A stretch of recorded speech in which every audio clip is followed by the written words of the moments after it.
প্রিয় দর্শক, শুভেচ্ছা। আমরা রয়েছি এফডিসির মূল গেটে। আজকের আকর্ষণ বাংলাদেশ চলচ্চিত্র শিল্পী সমিতির নির্বাচন। এই মুহূর্তে একটি সেশন অলরেডি শেষ হয়েছে। বিকালের সেশনে আমরা রয়েছি এফডিসির গেটে। আমরা আজকে আপনাদেরকে দেখাবো এফডিসির ভিতরে কোন কোন তারকারা আছেন, কিভাবে ভোট দিচ্ছেন, ভোটের জায়গাটা কেমন। প্রিয় দর্শক, ইতিমধ্যে আপনারা দেখতে পাচ্ছেন, প্রথমেই আমরা দেখাবো প্রশাসনের কড়া নজরদারি রয়েছে এখানে। এটা এই প্রথম এত কড়া নজরদারি। গতবারের কিছুটা কার্যক্রমের কারণেই এই প্রশাসন দেওয়া হয়েছে। এটা অনেকেই মিশ্র প্রতিক্রিয়াও দেখিয়েছেন, অনেকে ক্ষোভ প্রকাশও করেছেন, কিন্তু অনেকে বেশিরভাগই বলেছেন যে নিরাপত্তার জন্য পুলিশ দরকার আছে। সারা দেশ চেয়ে আছে পুরো এফডিসির দিকে। তো আমরা একজন দায়িত্বশীল পুলিশের সঙ্গে কথা বলবো, যিনি রয়েছেন মাসুদ ভাই। আমরা একটু প্রশাসনের কিভাবে কি করছেন আমরা একটু আপনার থেকে শুনতে চাই। প্রিয় দর্শক, উনি শুনবেন না, আমরা প্রশাসনের কারো থেকে শুনতে চাই নিরাপত্তার বিষয়টি কিভাবে আছে। প্রিয় দর্শক, যে তারা আসলে বলতে চাচ্ছেন না যে ডিউটিতে রয়েছেন তারা। এই মুহূর্তে আমরা এফডিসিতে ঢুকছি।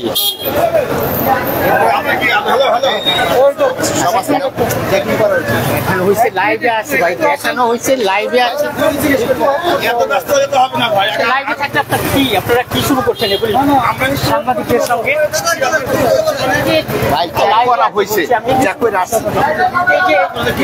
লাইভে আছে এখানে, আপনি কেন পরে বলছেন?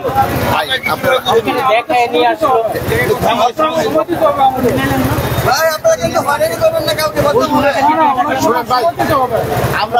কি শুরু করছে? আমাদের কাজের ব্যাঘাত ঘটে ভাই, এগুলি কাজের ব্যাঘাত ঘটে, আপনারা বুঝবেন না। আপনাদের কাজ করেন না, আপনি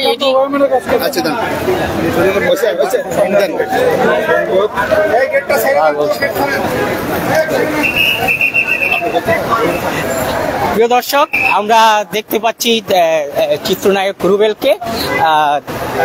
কঠিন পরিশ্রম করছেন সকাল থেকে, নানা রকম বৈচিত্র্যপূর্ণ। রুবেল ভাই সম্ভবত ড্রেসও চেঞ্জ করেছেন নানা রকম গরমের কারণে। আমরা একটু রুবেল ভাই থেকে অবশ্যই রুবেল ভাই ভোটারের সঙ্গে কথা বলবেন, যেটা আজকের মূল কাজ।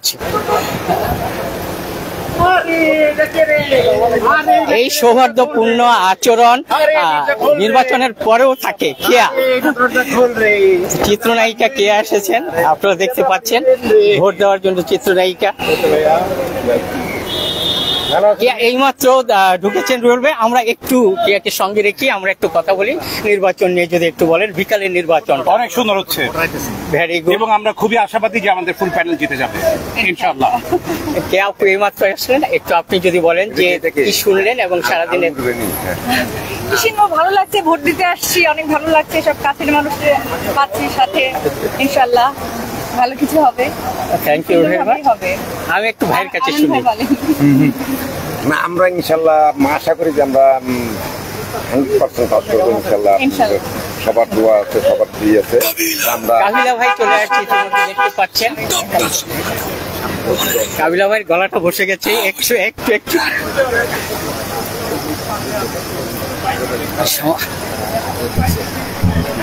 হ্যাঁ, পুরো ব্যস্ত এফডিসি, যে আমাদের তারকারা আসছেন, ভোটাররা আসছেন, গেটেই কুশল বিনিময় করছেন, আপনারা দেখতে পাচ্ছেন। আমরা আজকে আসলে একটা উৎসব মুখর পরিবেশে এই নির্বাচন হচ্ছে, আমরা দেখতে পাচ্ছি। প্রিয়া আমাদের সামনে এসেছেন।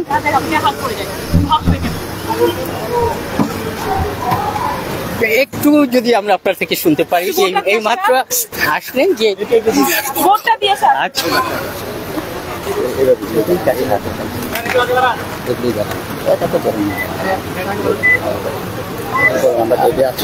প্রিয় দর্শক, এটা হলো সেই ঐতিহ্যবাহী কোরইতলা। আর এই কোরইতলার নানা ইতিহাস রয়েছে এফডিসির, যে আমরা কোরইতলা থেকে এফডিসির যেখানে মূল নির্বাচন হয় সেখানে আমরা দেখতে পাচ্ছি প্রশাসন থেকে র্যাবের সদস্যরা রয়েছেন, আইন শৃঙ্খলা বাহিনী এখানে রয়েছেন। তারা সুশৃঙ্খল নির্বাচনের জন্য সহযোগিতা করে যাচ্ছেন, সহায়তা করে যাচ্ছেন।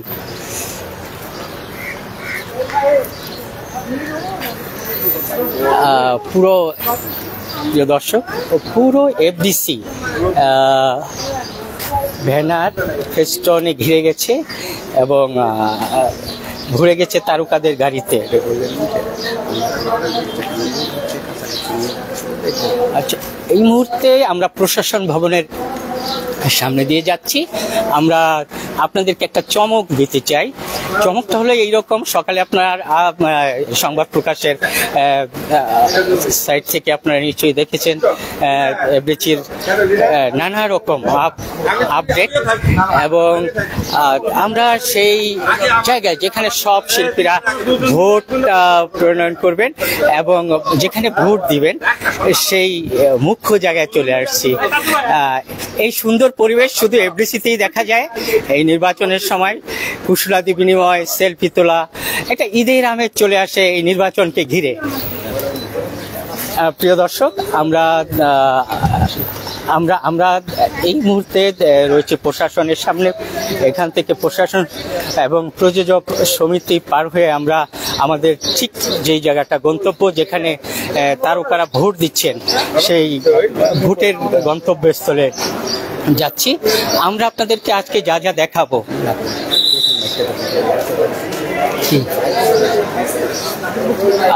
আমাদের এখানে রয়েছেন আজিজুল হাকিম। আমরা হাকিম ভাইয়ের সাথেও একটু কথা বলছি। যারা প্রার্থী রয়েছেন তাদের কাছে আপনার কি প্রত্যাশা থাকবে?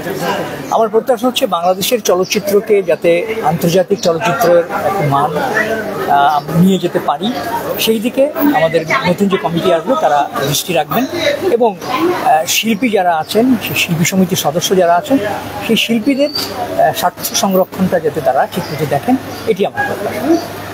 আসলে নির্বাচনের আগে অনেক প্রার্থীরা অনেক কিছু বলে থাকেন, আসলে পাশ করার পরে তারা সেই কাজগুলো করেন না। কেন করেন না? এবার যারা পাশ করে তারা করবে কিনা আপনি মনে করেন?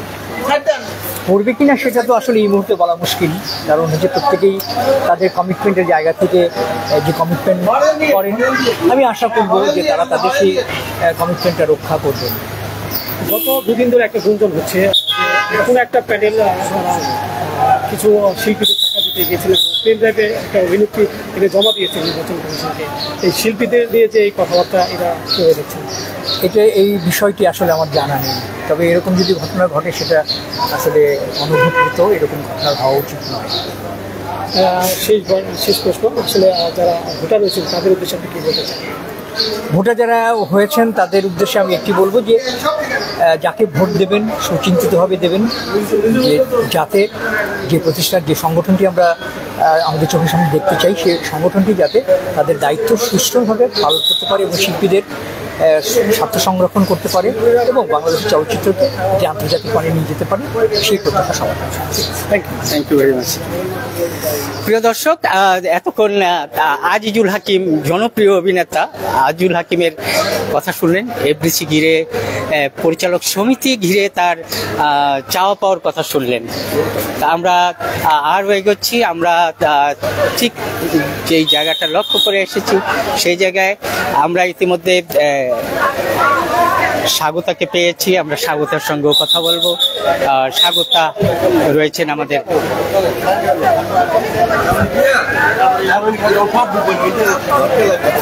আপনারা যারা শিল্পী আছেন, শিল্পীরা তো আসলে কাজ করে, অনুদানের বিষয়টা থাকে না, তারপর আপনাদের একটা চাওয়া থাকে না আসলে অনুদানটা যেন যোগ্য লোকরাই পায় বা সবকিছু মানুষরাই? অবশ্যই, শুধু অনুদান না, শিল্পীর শিল্পের রেকগনাইজেশন যাতে শিল্পীই পায়, মানে শিল্পীর বাংলাদেশের কয়জন শিল্পী আছে, আর আর্টিস্ট হওয়া কিন্তু এত সহজ না, এটা আসলে উপর থেকে দিতে হয়। সৃষ্টিকর্তা যদি কাউকে কারো মধ্যে শিল্পবোধ বা শিল্পী সত্তা না দেয়, সে তো শিল্পী হতে পারবে না। তো এই যে আজকে ভোট দিতে আসলাম 400 জন ভোটার, আবার আমি যদি অ্যাক্টিং মানে টিভি নাটকের ওখানে যাই, ওখানেও 400 জন।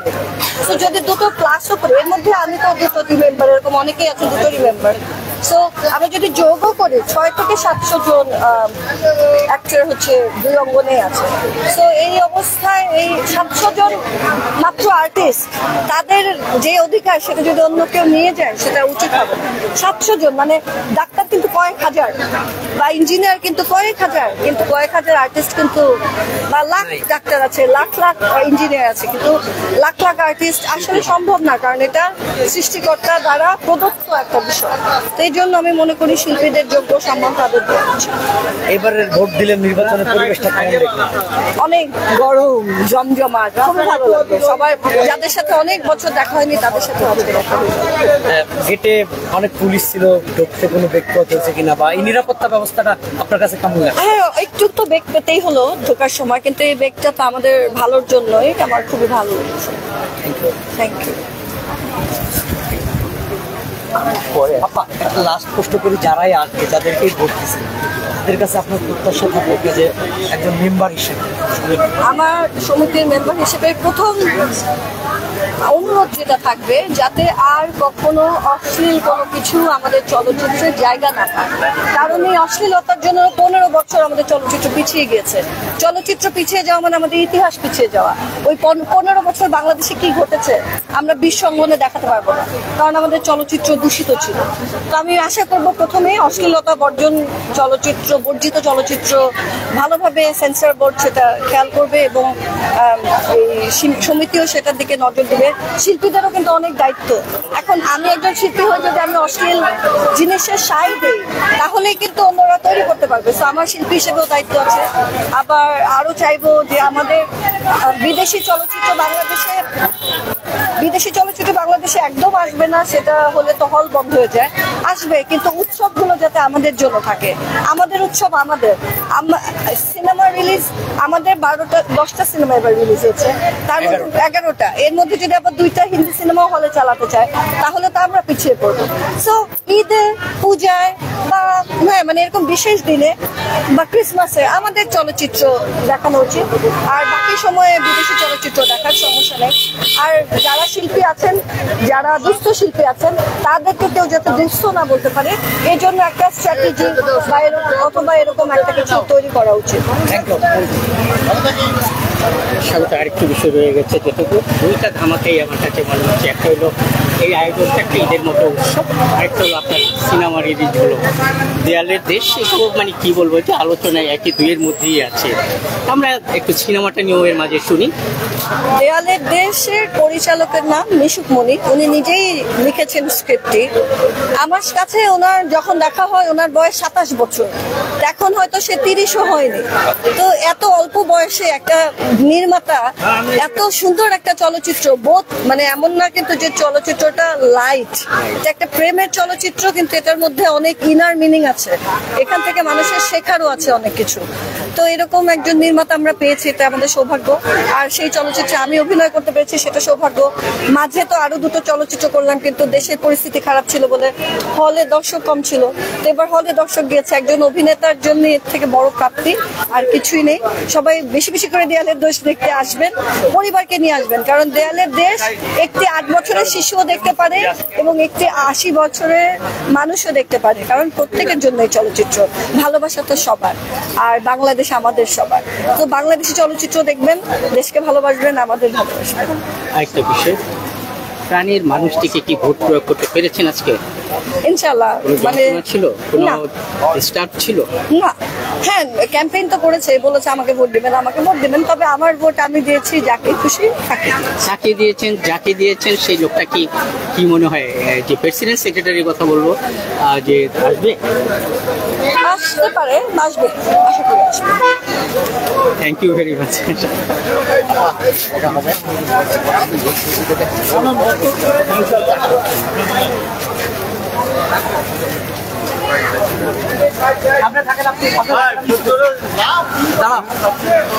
অনন্ত ভাই, আমরা কিন্তু কথা বলতে পারি না, আমরা পরে আসছি। আপনারা পরে আসছেন, এটা আপনাদের ব্যর্থতা। আগামী বছর আবার আসবো, আগামী বছর যেটা আসবো। এগুলো আমাদের কথা ছাড়া।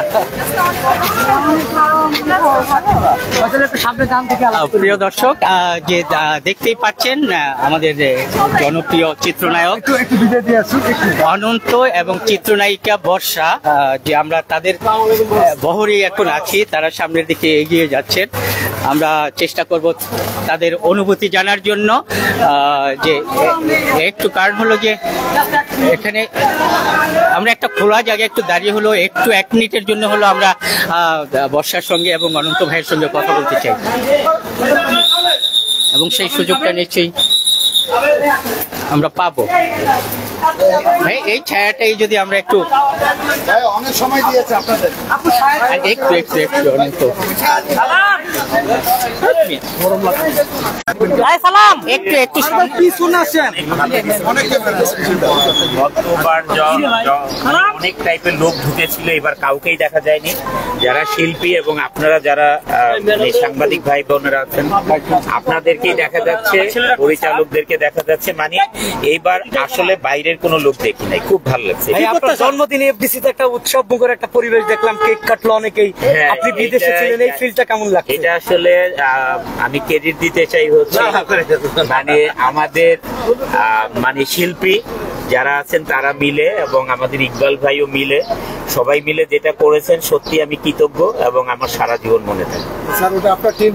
ভাই, যারাই আসুক নির্বাচনে কি প্রত্যাশা? এবং আমাদের ভাই, শেষ প্রশ্ন,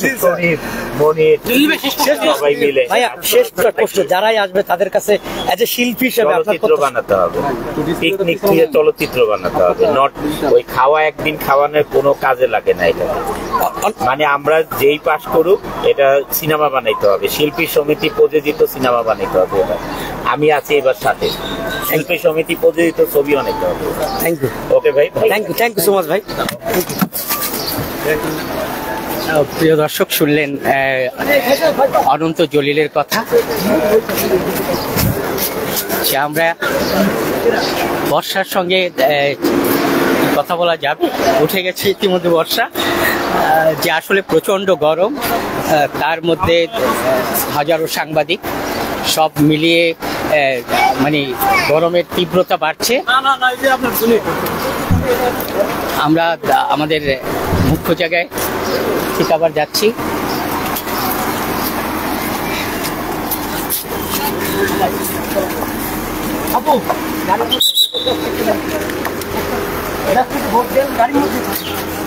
তুই পারিস রে বর্ষা,